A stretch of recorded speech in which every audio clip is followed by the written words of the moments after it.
They told us the watch would last one night, and that no man had ever broken it, and that we were not to think of either of those things while we stood it. I remember the way the sergeant said it low, in the cold antechamber behind the hall of sable banners, with the four of us buttoned to the throat and the candles already lit beyond the doors.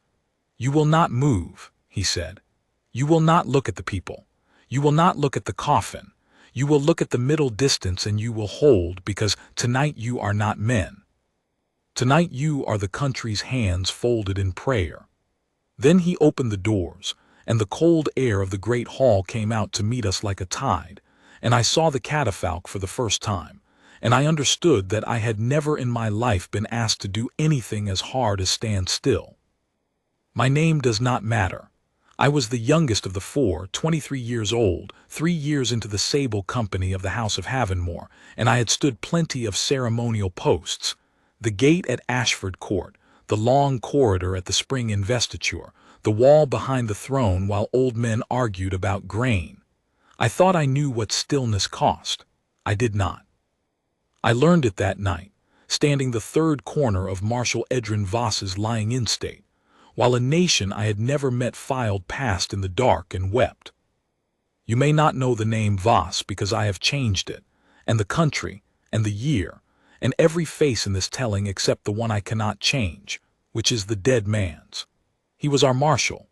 40 years before, when the realm was younger and crueler, the eastern passes had filled with an army that meant to come down into our valleys and take them, and 1,000 men had gone up the road to hold the high gap at Carrow Ford long enough for the rest of us to live.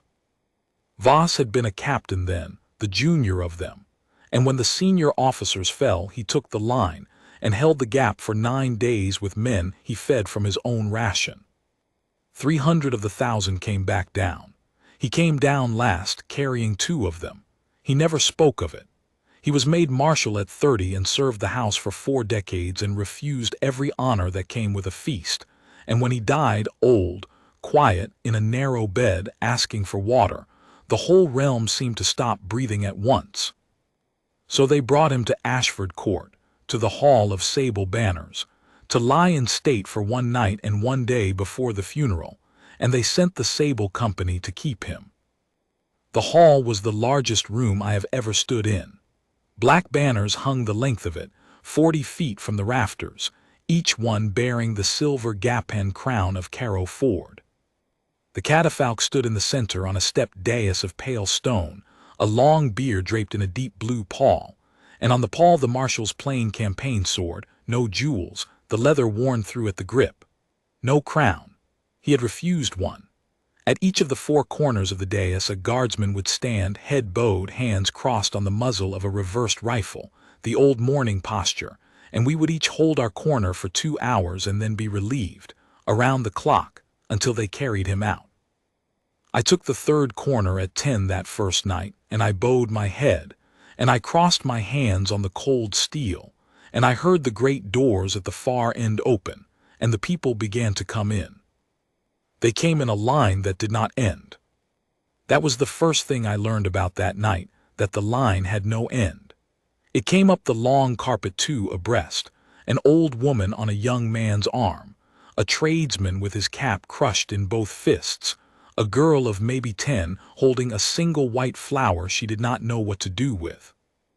They came to the foot of the dais and they stopped, and most of them simply stood there a moment with their hands at their sides as though they had forgotten what they came to do, and then they moved on, and behind them was another, and behind that one another, and the cold air kept moving with them, and not one of them made a sound above a breath.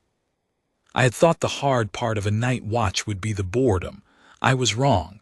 There was no boredom. There was only the weight. You feel it through your feet first on stone, after the first half hour the small fire that starts in the arches and climbs the calves. Then your shoulders from the rifle held just so. Then your bowed neck, which is a particular agony nobody warns you about, the slow burn of holding your own head down for 2 hours while your eyes water and the carpet swims. And under all of it, the thing the sergeant had not named, the people. You cannot look at them. You must not.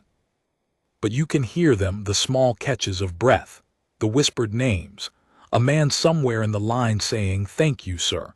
Thank you," to a coffin as though the coffin might answer. You stand in the middle of a river of grief with your head bowed and your hands full of steel, and you are not permitted to be a part of it. And that, I promise you, is the hardest thing. Across the dais from me, at the first corner, stood Corwin. I should tell you about Corwin, because this is as much his story as anyone's, and because of what happened near dawn. He was the oldest of the four of us by 20 years, a lean, gray, weathered man, a sergeant once and broken back to the ranks for something nobody would tell me, and built back up again slowly because he was, simply, the best soldier in the company at the one thing that company existed to do, which was to stand. Corwin could hold a post the way other men held a grudge. I had seen him stand 4 hours in driving rain at the gate and step off the line at the end of it with his face exactly as it had been at the start, water running off the bearskin in sheets, and walk to the guardroom and drink 1 cup of tea and say nothing at all. The young men were afraid of him. I was afraid of him. He had spoken perhaps 40 words to me in 3 years. He had carried the marshal's coffin in that evening. He had been chosen for the front left of the bearer party, the place of honor and the place of greatest weight, and I had watched him take the full corner of that coffin on his shoulder and not so much as shift his feet, and I had thought, the way a young man thinks, I will never be that. What I did not know, standing my third corner at 10:30 with my head bowed and the river of mourners moving past, was that Corwin had known the marshal, that he had been at Carrow Ford, that he was one of the 2 men the marshal had carried down the road on the 9th day, 40 years before, when Corwin was younger than I was now. I did not know it then, but it was about to become the most important thing in the hall. Because somewhere out past midnight, when the line had been moving for 2 hours and the cold had set into all 4 of us like a second uniform, the lamps along the east wall began, one by one, to go out. I want to be careful here because what happened was not a disaster. No one cried fire. No one ran. It was, in the way of these things, almost nothing, and that is exactly why it mattered. The Hall of Sable Banners was an old room, and it was lit the old way, with oil lamps in iron brackets the height of a man, set in a row down each long wall, and great standing candelabra at the 4 corners of the dais beside us. The lamps had been filled at dusk and were meant to burn the night. But the hall had not been open to so many people in living memory, and the doors at both ends stood wide to the line, and the night wind off the river came down the long room in a slow, steady draft that no one had thought to stop. And one by one, beginning at the far east end where the draft was strongest, the lamps guttered and failed.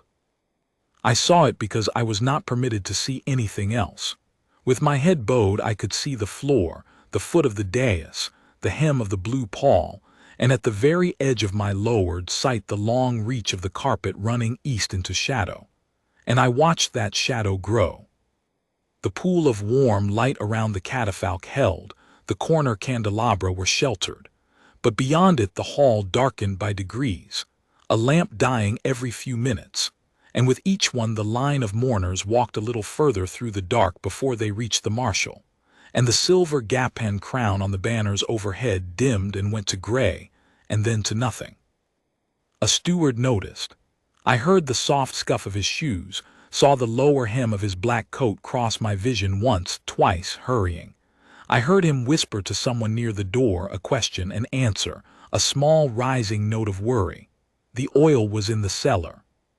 The man with the cellar key had gone home at midnight, not thinking, because no one had thought, because in 4 decades no one had needed to keep the Hall of Sable Banners lit until dawn. They would have to find him. It would take an hour, perhaps more. And here is the thing I have never been able to make people understand who were not in that room. An hour of a darkening hall at 1 in the morning with a coffin at the center and 1,000 strangers walking past it in a silence so complete you could hear the candle flames. An hour of that is not nothing. The dark does something to grief. It loosens it. I felt the line change around me. The whispers thinned out and then stopped altogether. The shuffle of feet slowed. And I felt, rising off all those people I was forbidden to look at, the first edge of something I can only call fear, not of danger, but of the dark closing over the one bright thing they had come to see, as though the country itself were a lamp guttering in a draught no one had thought to stop. I felt my own discipline waver for the first time in 3 years. It is a small, shameful thing to confess, but I will confess it, because the whole point of that night turned on the difference between the men who wavered and the man who did not. With the hall going dark and the people frightened and the steward's whisper running up and down the line, every instinct I had screamed to do something, to lift my head, to step off the corner, to be a man among frightened people instead of a folded pair of hands. My head came up perhaps half an inch. I caught the gleam of the marshal's worn sword on the blue pall, and beyond it blurred the pale, frightened faces of the line, and I very nearly broke the watch. Across the dais, Corwin had not moved. I cannot tell you how I knew, with my head bowed, that he had not moved, but a man who has stood beside another man on a cold post learns to feel him there, the way you feel a wall in the dark. Corwin was a wall. While the hall darkened and the steward ran and my own head twitched up half an inch in shame, the old soldier at the first corner stood exactly as he had stood since 10 o'clock, head bowed, hands crossed on the muzzle, the candelabra light catching the gray stubble of his jaw and the worn places on his glove. He had given the dark nothing. He had given the fear nothing. And feeling him there, immovable, across 6 feet of stone and one dead man, I brought my own head back down and locked it and held. That is the first thing I want you to understand about standing a watch. You do not hold because you are strong. You hold because the man beside you is holding, and you would sooner die than be the one who broke when he did not. The lamps kept dying.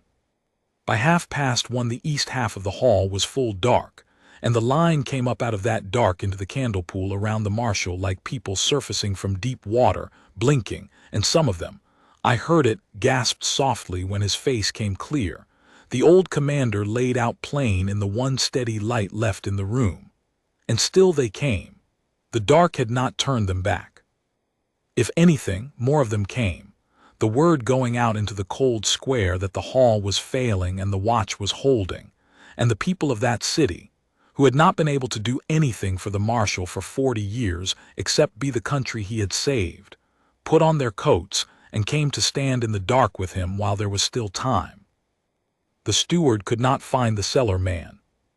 I heard the failure ripple back up the line in whispers, and I heard, at perhaps 1:45, the soft authoritative tread of the Lord Steward of Ashford Court himself, a heavy old man in his chain of office, come down the carpet and stop at the foot of the dais and stand a moment looking up at the 4 of us in our dwindling light, and I knew without seeing his face that he was about to do the merciful, sensible, catastrophic thing.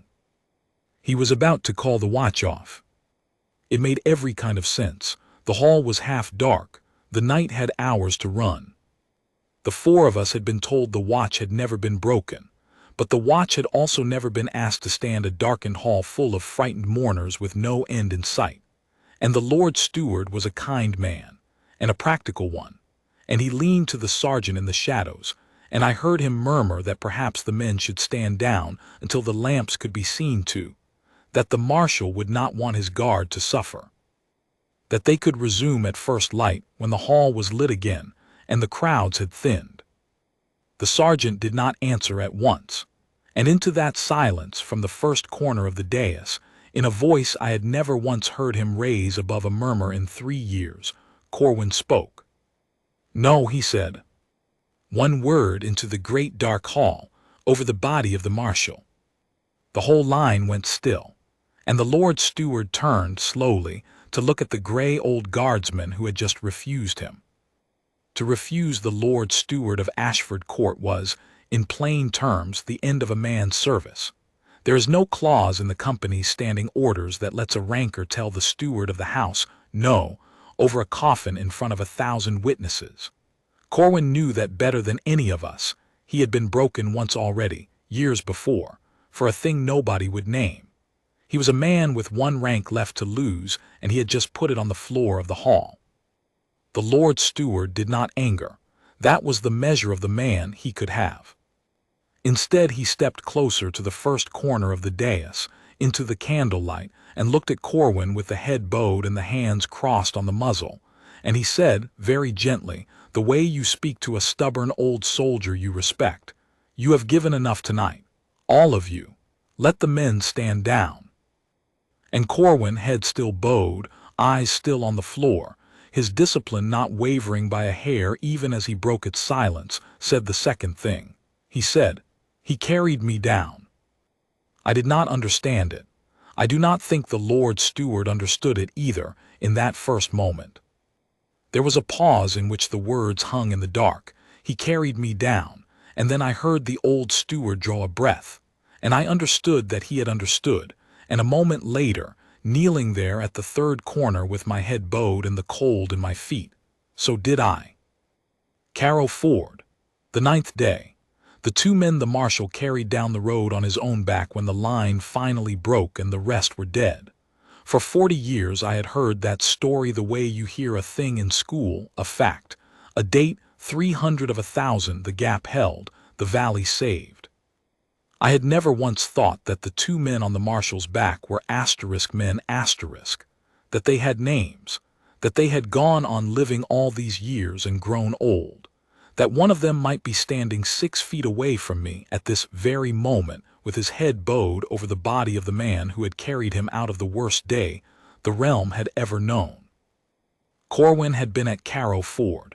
Corwin was one of the 2. The thing he had been broken for years ago, the thing nobody would name, I will never know what it was, and it does not matter because whatever it was nothing beside this. This was the debt under everything. He had carried me down 40 years. And tonight the man who carried him was lying on the blue pall in the failing light, and the country was walking past in the dark, and someone had just suggested that Corwin go home and rest. He was not going home. He would have stood that corner until he fell. The Lord Steward stood a long moment. Then he did a thing I have turned over in my mind for the rest of my life. He did not order the watch to continue. He did not pull rank back over the man who had refused him. He simply inclined his heavy old head to Corwin, to the coffin, to all 4 of us, and he stepped back off the dais, and in the dark I heard him say to the sergeant in a different voice altogether, "The watch stands. Find them light." And then he turned to the line of mourners, the frightened people surfacing out of the dark, and he did the second merciful thing, the right one this time. He said to the whole hall plainly so it carried, "The guard will keep the marshal. Stay as long as you wish." And the hall answered him. I felt it before I understood it. A small sound off to my left in the dark east end, a scrape, a click, a soft glow. Then another. Then a dozen. I risked the half-inch again, brought my eyes up just enough, and saw, down the long dark length of the hall of sable banners, points of light beginning to bloom in the hands of the people in the line. They had candles. Of course they had candles. Every one of them had come up out of a city in mourning, and half of them had a candle in a coat pocket meant to be lit at the funeral the next day, and a stub of tallow from a kitchen drawer, and the little glass lamps the poorest of them carried. And as the word ran down the line, "The lamps have failed, the guard is holding, the steward says stay," they began, one by one and then by the score, to light them.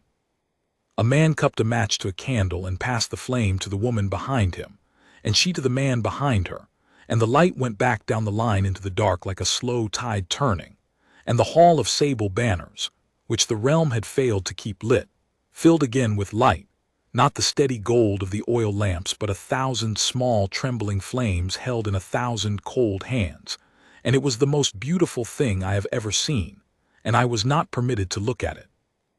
I held my corner. I held my head down, and the tears that ran off the end of my nose onto the pale stone were the first I had shed since I was a boy, and no one saw them, because a guardsman's bowed head hides his face, and that, too, is part of the mercy of the posture. The light came all the way up the hall and broke over the dais and the marshal's plain old face, and the people stood there in the new light they had made with their own hands, and not one of them moved on. The line stopped being a line. It became a crowd, a congregation, a country, standing in the dark it had lit for itself, keeping the watch with us. And across the dais, in the candlelight he had refused to abandon, Corwin stood his corner with his head bowed, and his hands crossed on the muzzle, exactly as he had stood since 10 o'clock, and the wet shine on his weathered jaw in the flickering light was the only thing about him that had changed all night. We still had 4 hours until dawn. And the hardest hour was still ahead of us, because near 3, in all that beautiful borrowed light, a man came up the carpet who did not come to mourn. I had been relieved once by then and stood again. They rotated us through the corners every 2 hours, and a fresh 4 had come on at midnight and another at 2. But Corwin and I, by some arrangement I never learned, were kept on our corners straight through, the 2 anchors of the watch, while the others changed around us. So I was on the 3rd corner still, into my 5th hour, when I heard the change in the crowd that tells a soldier something is wrong before he knows what. He came up the carpet too fast. That was the first wrong note. The whole hall moved at the pace of grief, slow as a tide, and this man came up through the standing crowd at the pace of trouble, and people drew back from him, and I heard the small unhappy sounds a crowd makes when it parts for someone it is afraid of.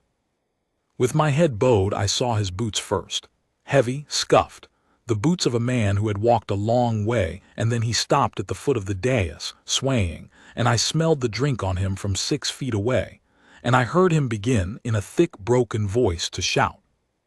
He was not a bad man. I want that understood before I tell the rest. He was a ruined one.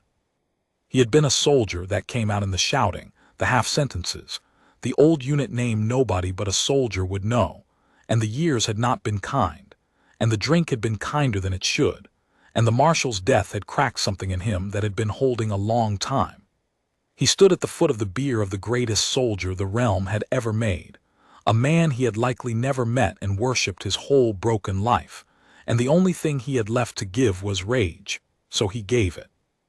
He shouted that we were frauds, that the 4 of us in our clean tunics and our brushed bearskins, standing pretty over the coffin with our heads bowed, knew nothing, nothing, of what that man on the bier had done, that we had never bled, that we played at soldiers at a palace gate while real men had died at real fords, and now we presumed to guard him, to stand over him like we were his equals, like a parade.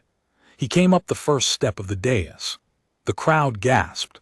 He came up the second, weaving, and pointed a shaking hand at Corwin's bowed head and screamed at him to look up, to look at him, to stop hiding behind the trick of the lowered eyes and face a real soldier and admit that not one of us had earned the right to stand there.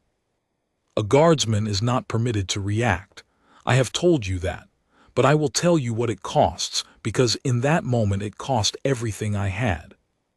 Every inch of me wanted to step off the corner and take that poor wreck of a man gently by the arm and walk him down off the dais before the stewards did it less gently. And every inch of me also burned.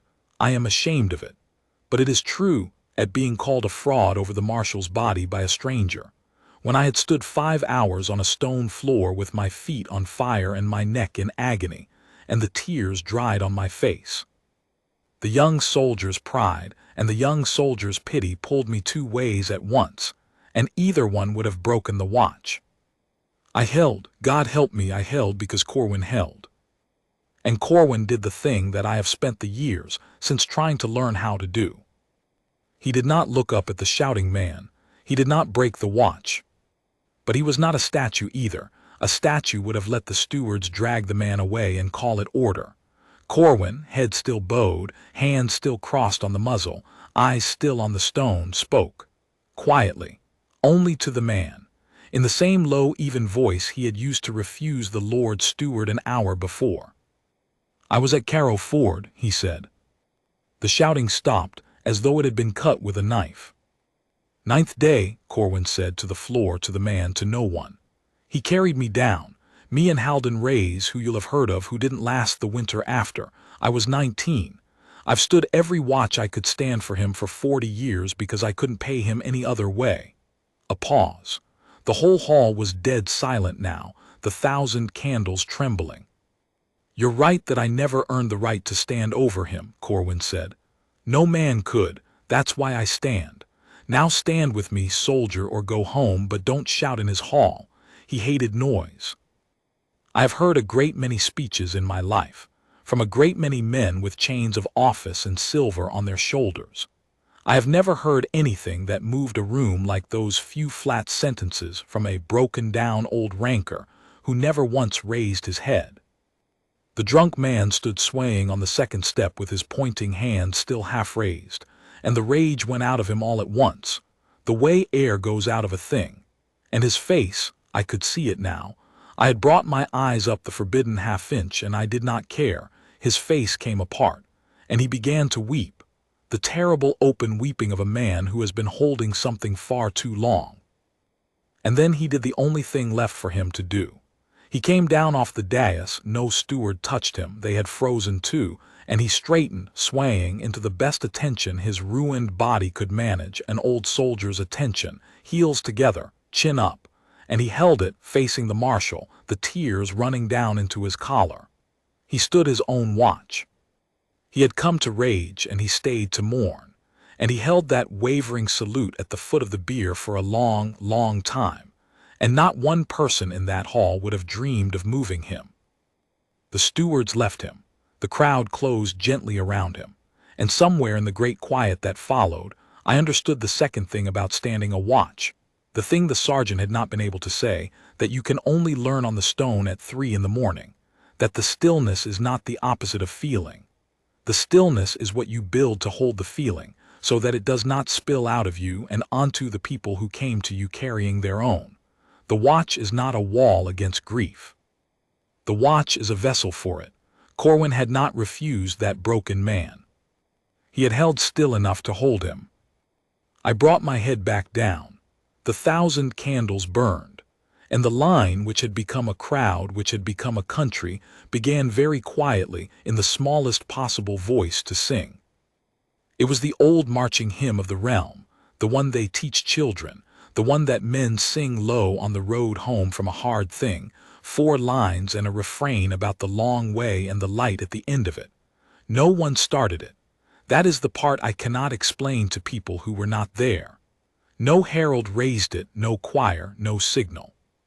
Somewhere in the back of the dark hall an old voice began it almost to itself, the way you hum a thing to keep your courage, and the person beside that voice took it up, and the one beside them, and it moved up the hall in the candlelight the same way the flame had moved an hour before, gathering as it came, until the whole hall of sable banners was singing.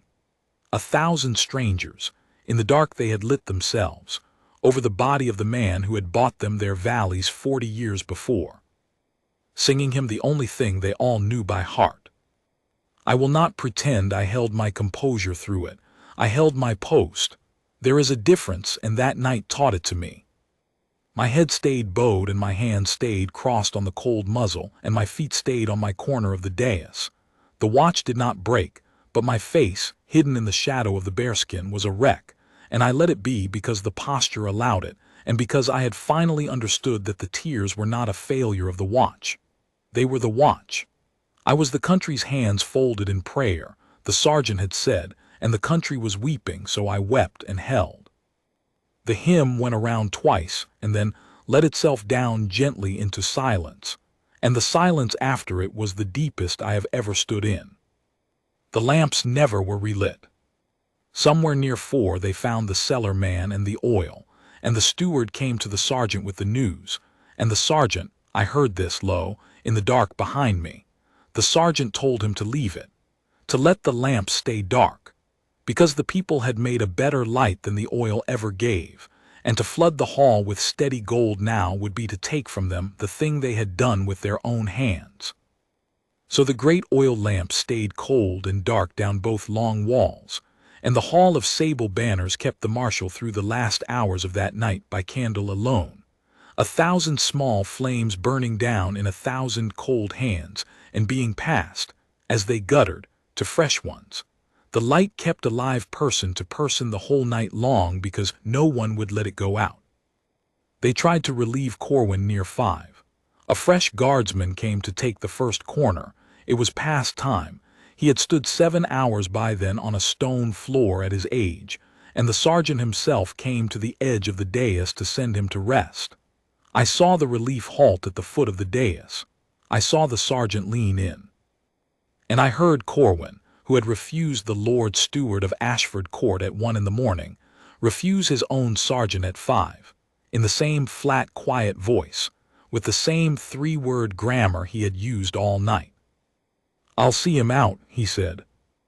And the sergeant, who could have ordered him off the corner and would have been right to, stood a moment looking at the old soldier in the candlelight, and then he stepped back and let him stay.